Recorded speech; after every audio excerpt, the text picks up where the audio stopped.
mo yan aalisin, hindi yan mawawala sa'yo. So, sige, i-share ko na po ito para makita ninyo yung mga dapat ninyong gawin. I-capture.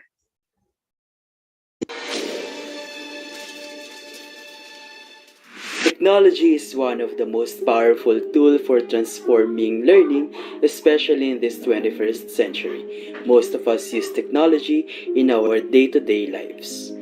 We use it in communicating with others like texting, chatting, or surfing in different social media platforms. We also use this in learning, especially during the pandemic, which requires online classes. A philosopher in the 20th century said that technology is a way of revealing, and that philosopher was named Martin Heidegger. Who is Martin Heidegger? He was one of the most influential philosophers of the 20th century. Technology was an important element in his work, and for him, technology was the key to understanding our current time.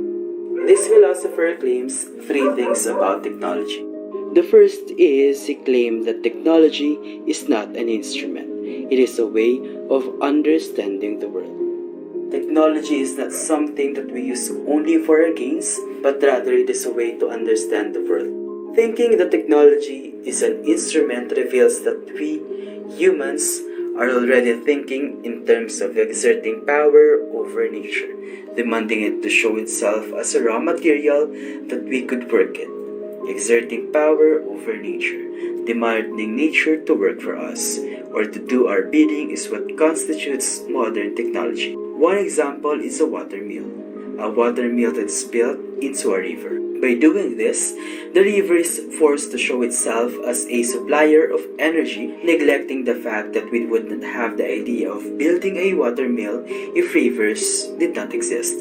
It is the interpretation of the river having the potential to supply energy being in place that makes it possible for us to build the water mill. The water mill itself does not do so much. The second is technology is not a human activity, but it develops beyond human control. So why did he say that it is not a human activity? We do not decide ourselves how we understand the world around us. We are born in an age where there is already a predetermined framework or predetermined way of thinking and interpretation that we did not choose ourselves. There was already a way on how to understand the world before we were even born. This understanding also includes technology, and therefore, technology is not the product of human doing. The last thing that he claimed about technology is that technology is the highest danger. It risks us to only see the world through technological thinking. It is the ultimate danger because first, it may cause us to see ourselves as raw materials, preventing us to see ourselves as beings who can understand the world deeper. Second, any attempt to develop new understanding of the world is itself exerting power to this understanding. We try to overcome this will to power by exerting power onto this will, where every attempt to step out of it just brings us back to it.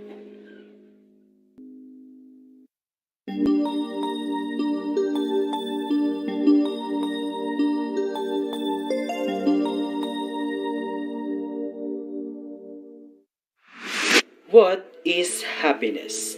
In psychology, happiness is a mental or emotional state of well-being which is defined by, among others, a positive or pleasant emotions ranging from contentment to intense joy. To behaviorists, happiness is a cocktail of emotions we experience when we do something good or positive. To neurologists, happiness is the experience of a flood of hormones released in the brain as a reward for behavior that prolongs survival. Is happiness a destination or a journey? The hedonistic view of well-being is that happiness is a polar opposite of suffering, that happiness or the presence of happiness is the absence of pain. Because of this, hedonists believe that the purpose of life is to maximize happiness, which minimizes misery. Eudaimonia, a term that combines the Greek word for good and spirit, was used to describe the ideology. Eudaimonia defines happiness as the pursuit of becoming a better person. Eudaimonists do this by challenging themselves intellectually or by engaging in activities that makes them spiritually richer people. Again, eudaimonia.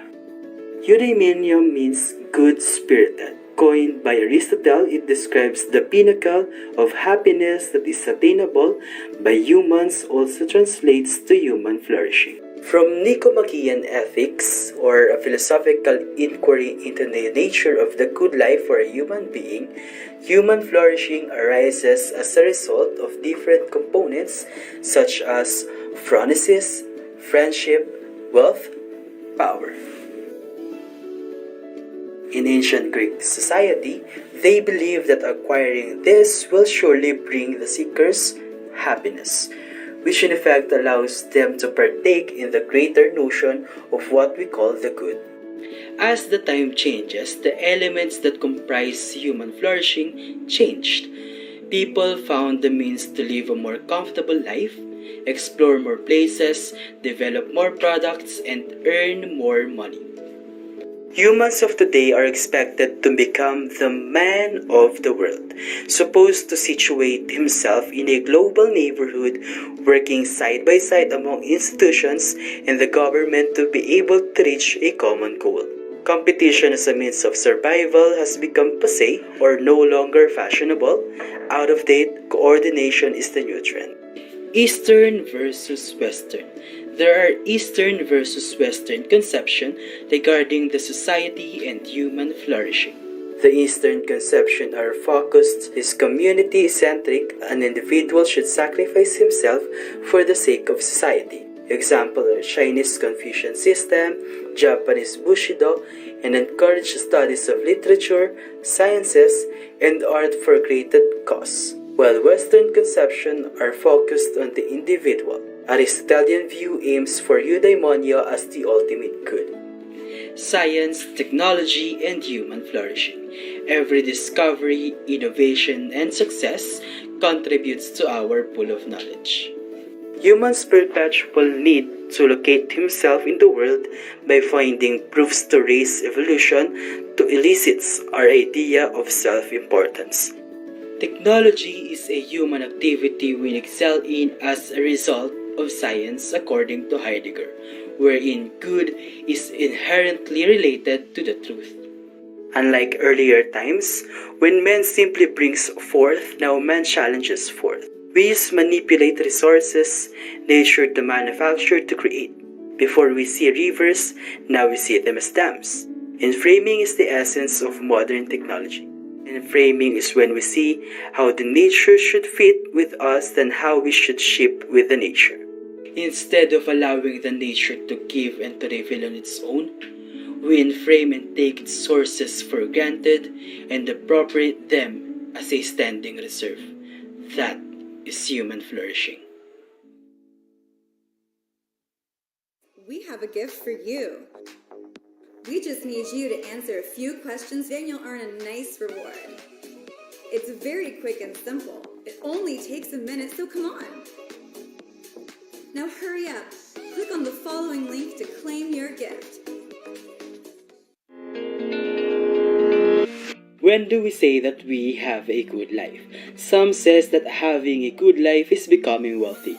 But for us, the simplest ways of saying the word good is having a moral approval. Moral approval in terms of doing the ethically good. Good life is being courageous, honest, trustworthy, kind, selfless, generous, helpful, loyal, and principled. According to the two greatest ancient philosophers, Socrates and Plato, having a good life is giving an absolute priority of becoming a virtuous person over things that create greed in the nodes of power, wealth, and pleasure.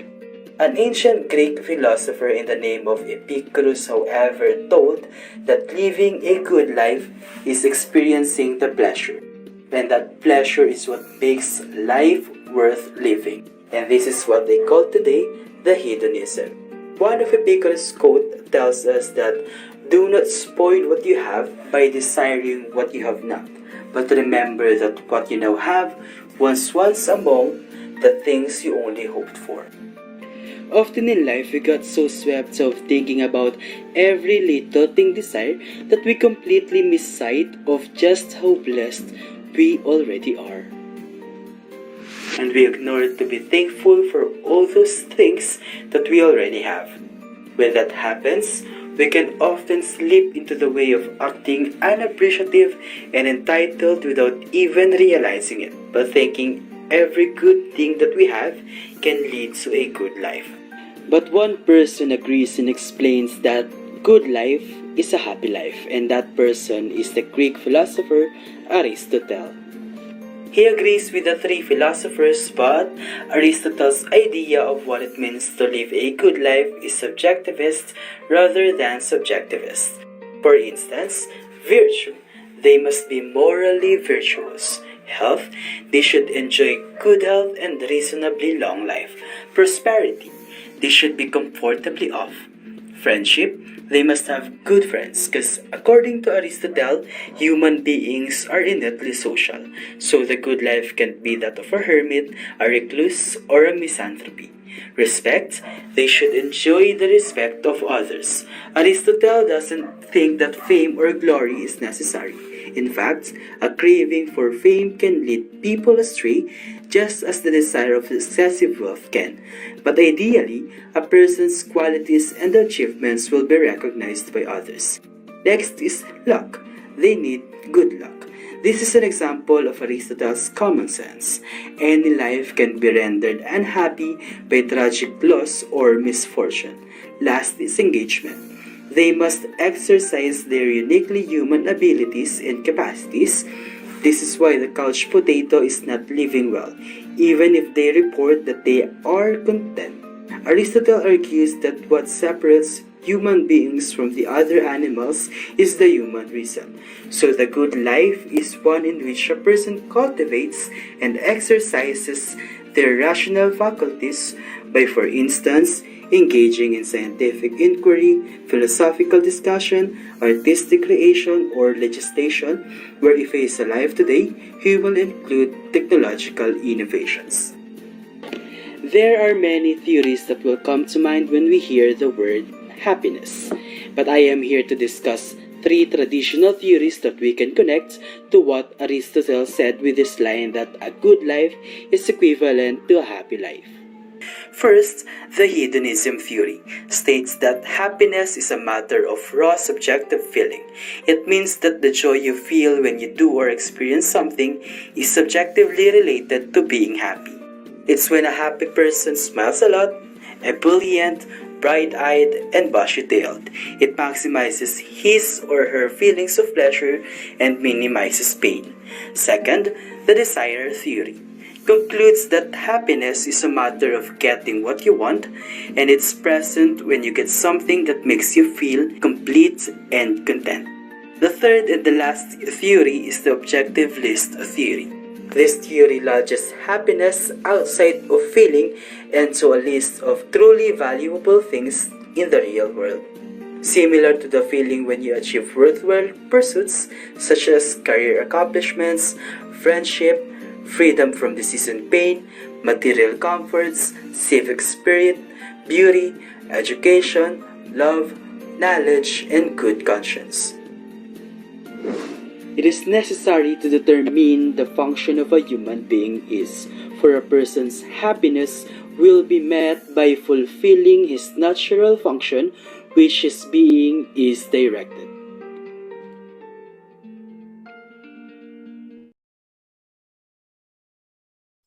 Okay. Teka, ipapatay ko lang ha.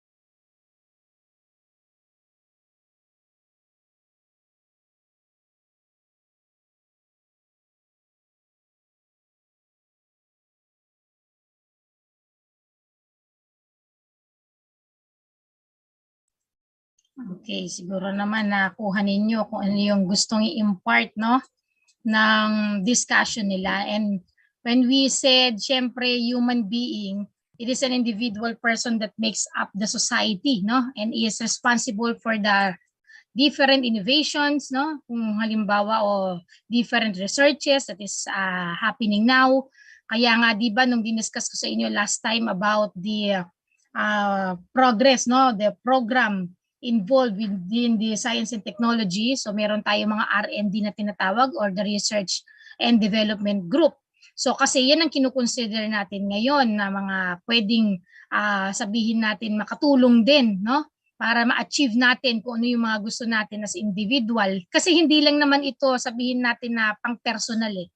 No, achievements natin ng pwede nating ma-attain or makuha, no?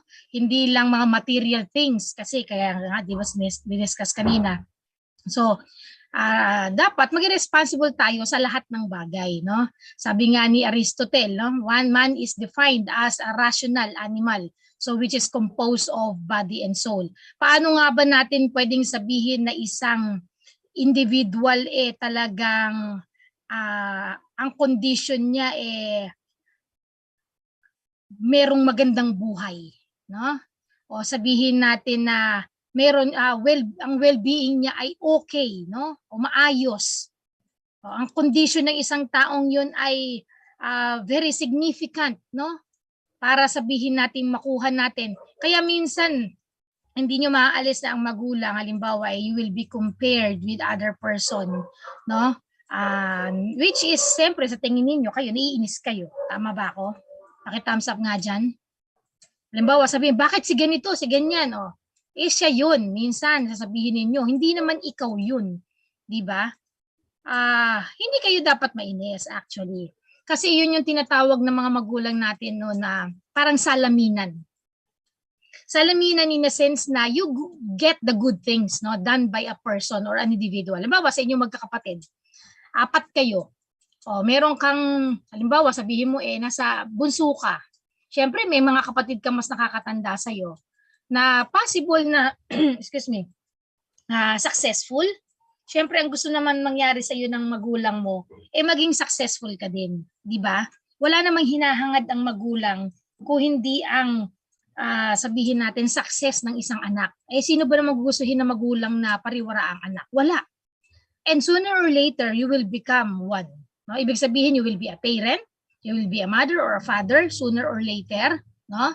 Lalo na yan. Siyempre, kung may mga girlfriend, boyfriend kayo, maiisip nyo na rin minsan. No? Although masyado pa maaga. Pero, siyempre, magiging ganun din kayo. Huwag nyong i-close yung sarili. Hindi ako mag-aasawa. Don't close your sabihin natin, yourself into that yet. No? Kasi hindi pa natin alam. Sabi nga, di ba, is it destiny?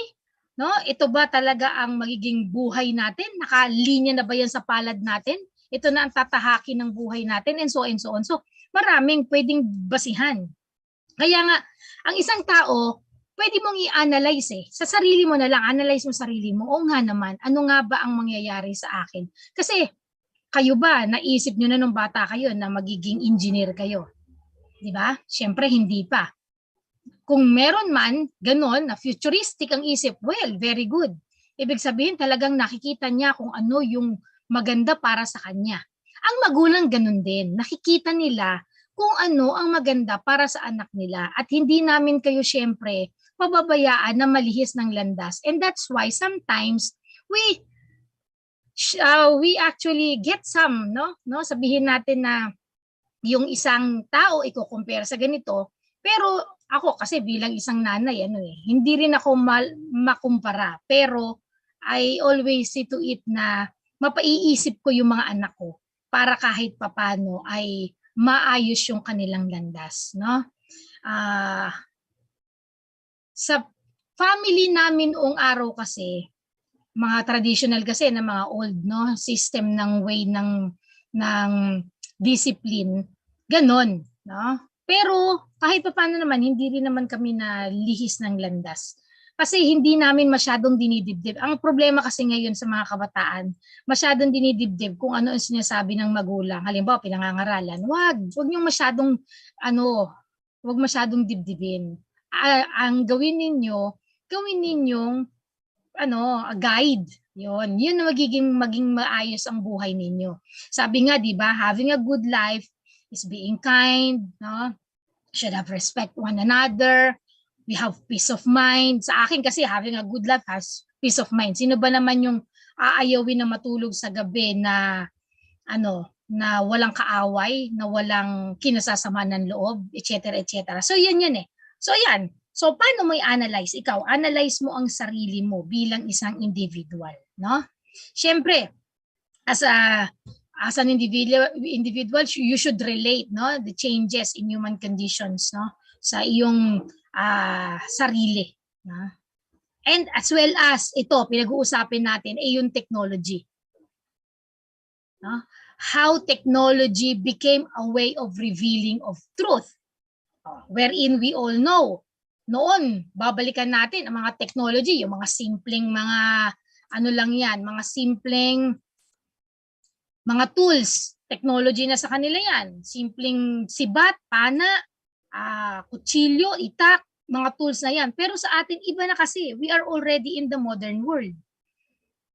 So, ibig sabihin, medyo, alam nyo naman, nakikita ninyo. Yan na lang, using your gadgets. No? For what? For communication, yung cellphone ninyo. Your laptop, may Messenger, may Facebook. You can also use it, email, etc. for communication, di ba?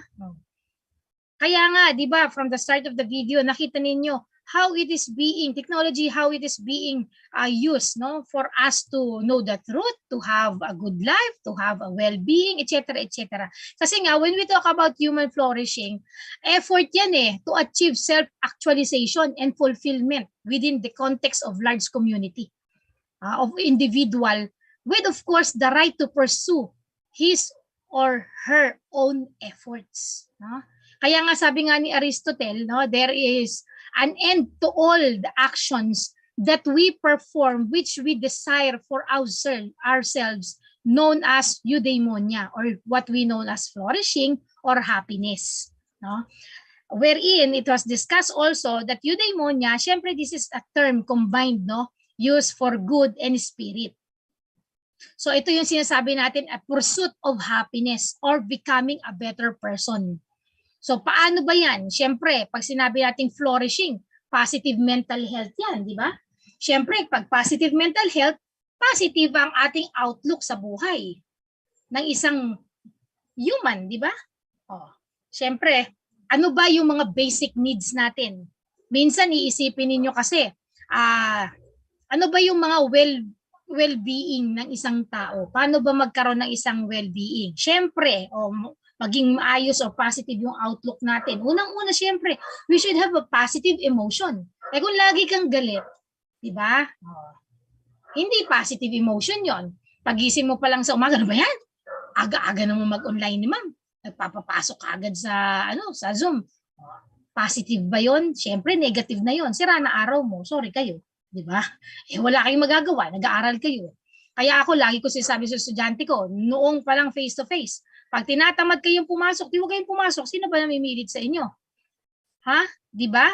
Dahil tatandaan ninyo, ang college education, hindi nyo karapatan yan. I tell you, it is only your privilege. Naintindihan nyo ba ako? It is only your privilege, not your right. Pwede kasing mamili kayo na hindi ka mag-aral. Halimbawa, sinabi sa inyo magulang mo, kunin mo kurso, ganito, ganyan, ganyan. Pwede mong sabihin na, karapatan ko po na hindi mo na mag-aral ng kolehiyo. Karapatan ko po na kunin ang kurso na gusto ko. Karapatan mo yon. It's your right. Okay? Pero, syempre, ito, privilege. Sabi ko nga sa inyo, ang education sa college, it is only a privilege. Ibinibigay sa atin yan. Kaya nga, di ba nga, nagkaroon kayo ng free education app. Di ba? So, kung sino yung mga gustong mag-aral na maganda, yun yung may free education. Maganda ang mga grades. Dire-diretso ang free education. Pag sumablay, 2 subject, bagsak, di ba? Provisionary. Magbayad ka ng sariling tuition fee mo. That's it. Di ba? Ganun yun. Kaya dapat positive lagi ang outlook natin sa buhay. We have a positive emotion. Yung engagement natin in studying, dapat yan, inaano nyo, basta mag-aaral pa lang kayo Ngayon, kung nag-work na kayo, edi yung engagement mo into work. Kaya lagi kong sabi sa mga estudyante ko, mga working students, pag nagkakatwira na, ma'am, kasi po may pasok ako. So, ano ba ang una mong pinili? Yung pag-aaral o yung pagtatrabaho? Ngayon, kung pagtatrabaho, anong pinili, tigilan muna pag-aaral. And vice versa. Ganun lang yun. Ay, ganyan kang ma'am, madali mo lang sabihin yan kasi ikaw, nagtatrabaho, ganyan. Hindi, you have to balance yourself. Yun lang yung gusto kong sabihin. Hindi dahil sa iniyayabang ko sa iyo kasi ako yung nagtatrabaho na, that's not the concept. Ang pinag-uusapan natin dito, paano mo babalansehin as individual, no? Kasi you have to engage yourself Pag-aaral, pagtatrabaho, ginusto mo yan parehas, edi ayusin mo. Tama ba, mali? Paki-thumbs up nga po kung tama ang sinasabi ko. At meron man dito, tabi-tabi po, natatamaan, pasensyahan ha. Meron akong ilan mga students, first year pa lang, working student na. Pero kita mo, no? Kahit team building nila, pumapasok sa klase ko. Walang nag-thumbs up, hindi kayo agree, ibig sabihin, okay? So, fine with me. Sige. Okay, relationship. Siyempre, kailangan natin ng isang relationship. No? Isang maayos at magandang well-being. No? Well-being na tinatawag. Relationship to what? To your family. Kasi number one yan, kung ang iyong pamilya ay hindi maganda, sabihin natin, ang setup, kailangan ikaw mismo as individual, iayos mo. Kasi pwede ka naman maging mediator, di ba? Di ba? Sa mga relationship na yan. O halimbawa, year, college. So ano ba ang pinagagawa mo during the third year college? Okay? O yung previous years, ano yung mga ginagawa mo? Sabi mo, tinatamad na po kasi kami dahil online huwag kayong mag-alala, malapit na mag face-to-face. Tignan natin kung ano magiging difference, di ba? Kasi nga sabi nga natin, ang characteristic ng isang human nag-e-evolve yan over time. Di ba? There is always an evolution. Hindi lang naman evolution yan with yung physical appearance mo, no? Pero syempre, sa lahat ng bagay yan, yung characteristic mo itself. Oo, sabi nga natin from the very start, yung evolution of man, no? Paano ka tumayo, no? Nag-upright, no? Syempre, pag tumayo ka upright, you walk upright, no? Walking upright, no? Angas. Kumbaga, ikaw ay naglalakad ng maayos, kasi alam mo na ang buhay mo ay matahimik, maayos, gumagawa ka ng mabuti, mabait ka bilang estudyante, mabait ka bilang isang anak, etc., etc. So, that is one of your characteristic. Okay? Ano pa ba? Pwede natin sabihin din yung mga sa social life. Individual na hindi mo nakikita. Hindi nyo lang alam. Hindi nyo alam. So, yung mga ganun. So, nagkita-kita tayo, ay, ito pala itsura ni Ma'am Arevalo. No? Okay? Sabi nga natin, our characteristic, our changes in our body, no? Yung mga things that we are doing, no? Marami yan ano pa ba? Kung halimbawa kayo ay nag-aalaga ng mga halaman, ako kapag nag-alaga ng halaman, 1 linggo, 2 linggo lang maya-maya patay na. So ibig sabihin hindi ko kaya yun. That's not my characteristic, no? Hindi ako plantita, kumbaga. Or kung halimbawa man magkaroon ka ng alagang hayop, those are some things, no? So ikaw yan as individual. Okay? So syempre sa society, paano mo naman ililinya yan, no? Yung sinasabi natin to have a well-being. Importante ba yan? Siyempre yung mga support natin, no?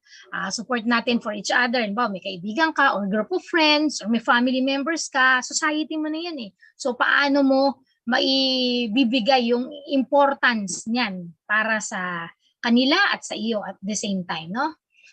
Siyempre, maggagawa ka, nagpo-form ka ng sarili mong kaya nga nauso yung mga group chat, no? Magkakaroon ka ng circle of friends, kumbaga.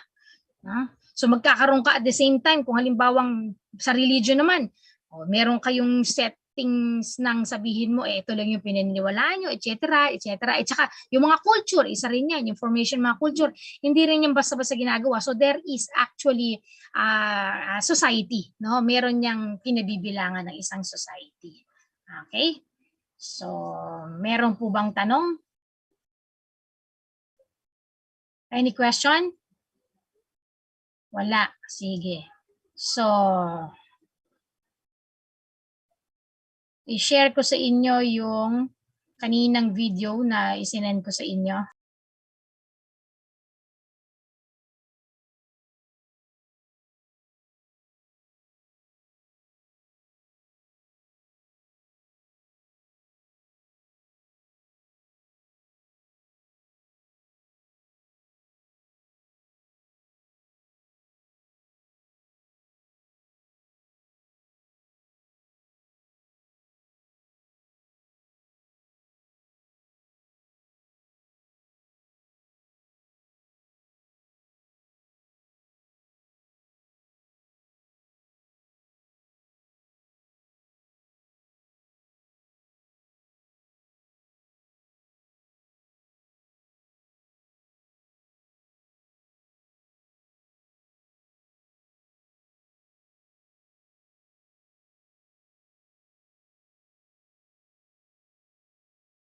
Any magical tool that could guide you to your success, would you take it?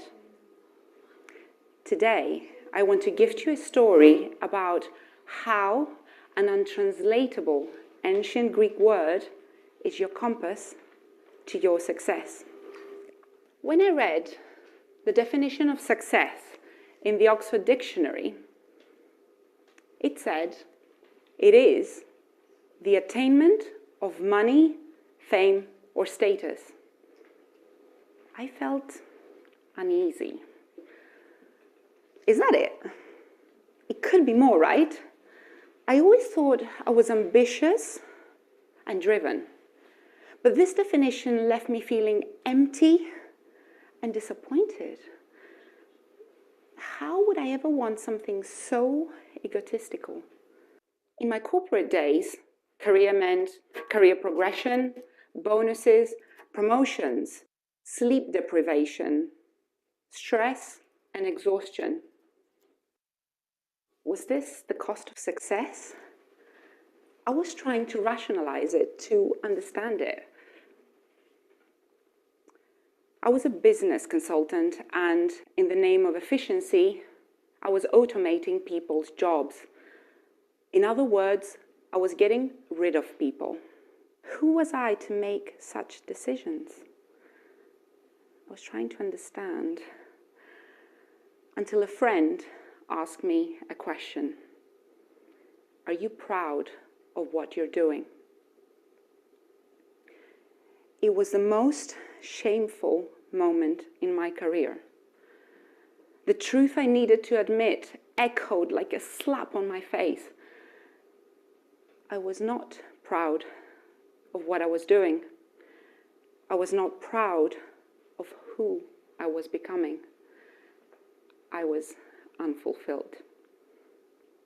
Can you relate? So, what is success? That question bothered me. After countless hours on Google, all that I could find was videos, articles, and blogs that alienated me even more. See, success is a very confusing and frustrating term for me. This is why I chose it as my topic today. How could I attain it if I did not understand it?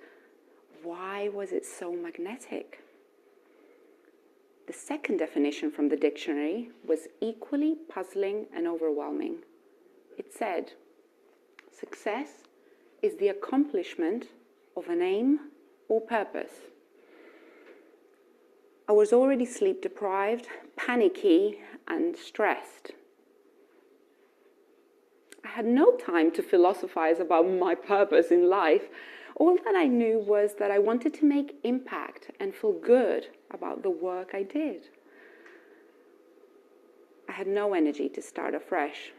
And so I carried on for a year or so, staggering through something I did not believe in, until I lost my grandmother. She left this world, and I broke my promise to her. I was going to be with her at the end of the year in Japan. I did not even make it to her funeral.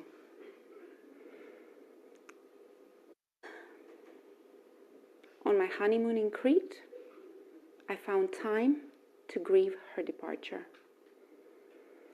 The tears were for the time I was not going to get back, for who I was becoming. The realization that the way I have structured my life was costing me my relationships.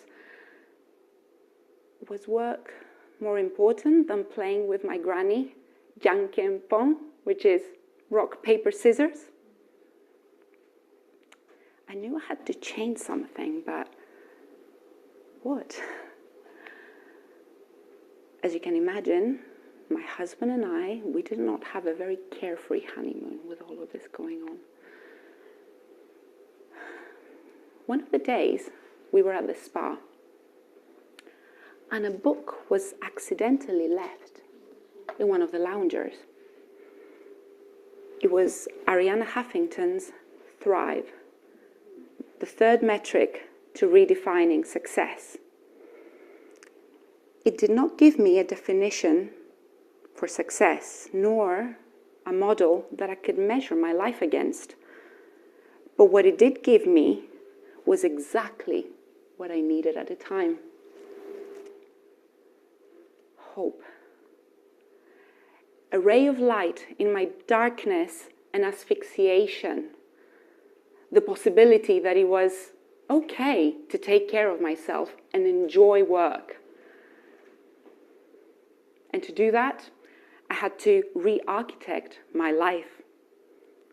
This book acted as an invitation for me to redefine success. So here I am today to share with you an alternative model for success. So in my attempt to redefine success, I broke this definition down into two questions. Number one, what is your purpose?